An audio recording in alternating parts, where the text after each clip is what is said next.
Shalom, selamat pagi Eka. Apa kabar? Shalom Bu, selamat pagi. Kabar saya baik-baik saja. Kamu kok sendiri? Teman-teman yang lain mana? Eka tidak mau bermain dengan teman-teman. Habisnya mereka suka mengejek Eka. Eka tidak boleh begitu. Meskipun teman-teman sudah menyakiti hati Eka, mereka membuat Eka tersinggung atau marah, tetapi Eka harus tetap mengasihi mereka sebagaimana Allah mengasihi manusia. Nah, Eka, Ibu ingin menceritakan kepada Eka bagaimana Allah mengasihi dunia ini. Meskipun manusia seringkali menyakiti hati Allah, mengecewakan Tuhan, tetapi Dia tetap mengasihi manusia. Cerita tentang Allah mengasihi dunia ini dapat Eka baca nanti di rumah di dalam Kitab Yesaya pasal 9 ayat 6 dan pasal 53 ayat 2 sampai 5.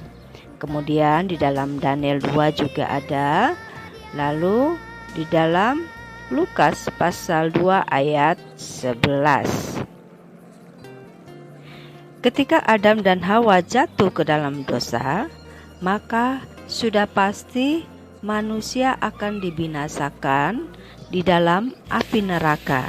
Namun Allah sangat mengasihi manusia sehingga Allah tidak menginginkan manusia binasa di dalam api neraka.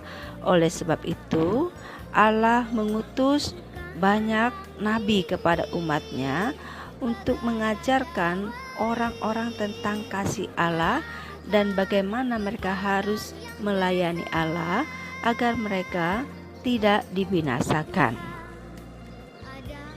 Yang pertama, Allah membuat perjanjian kepada Abraham. Perjanjiannya adalah bahwa melalui keturunan Abraham, bangsa-bangsa di dunia ini akan diberkati. Yang kedua, di dalam kitab Yesaya menceritakan tentang kedatangan seorang juru selamat.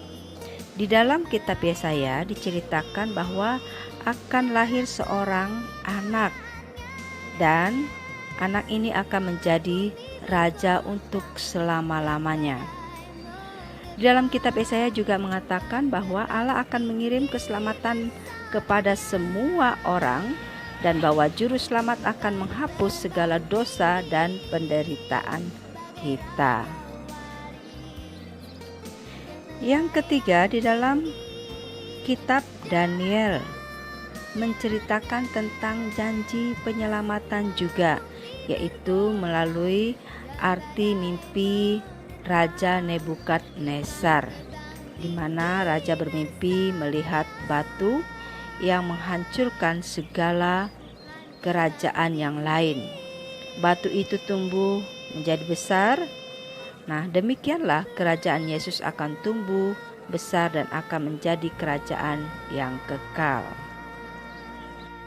Kemudian yang keempat, yaitu di dalam kitab Mika.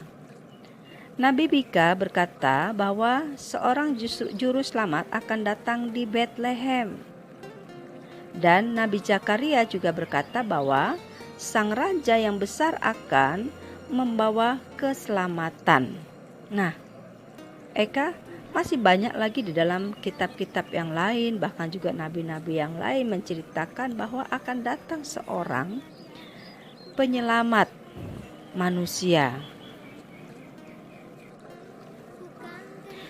Tahun demi tahun berlalu, raja besar tersebut belum juga datang. Memang, menunggu bukanlah pekerjaan yang menyenangkan. Tetapi kita harus ingat, ketika Allah berjanji, maka janji Allah itu pasti terjadi. Dan kapan waktunya hanya Allah yang tahu. Dan memang pada akhirnya raja yang besar yang dinanti-nantikan itu akhirnya datang juga, yaitu melalui Allah mengirim seorang malaikat untuk mempersiapkan kedatangan raja yang besar itu. Nah, ini dapat Eka baca di dalam Lukas pasal 1 ayat 5 sampai ayatnya yang ke-25. Satu hari datanglah raja yang dijanjikan oleh Allah, raja yang akan menyelamatkan umat manusia. Ia datang di kota Bethlehem dan dalam rupa seorang bayi yang mungil, yaitu Yesus Kristus, anak Maria dan Yusuf. Ini dapat kita lihat dalam Lukas pasal 2 ayat 1 sampai ayatnya yang ke-20.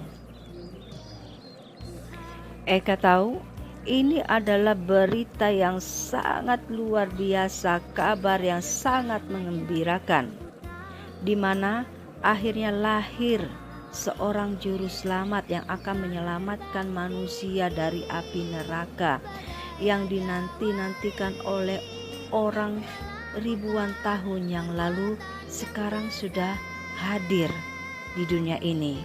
Dan tujuannya hanya satu, agar manusia tidak mati di dalam api neraka.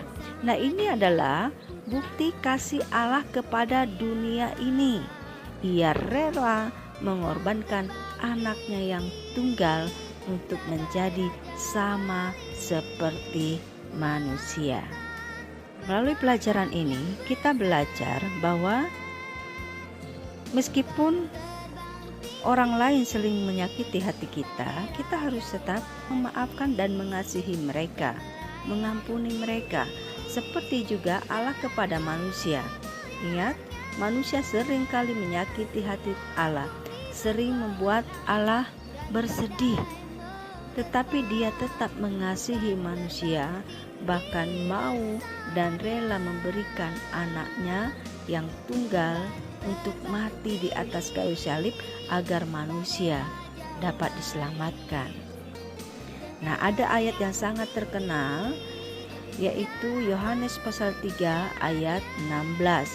Nanti Eka baca di rumah ya, dan kemudian dihafal.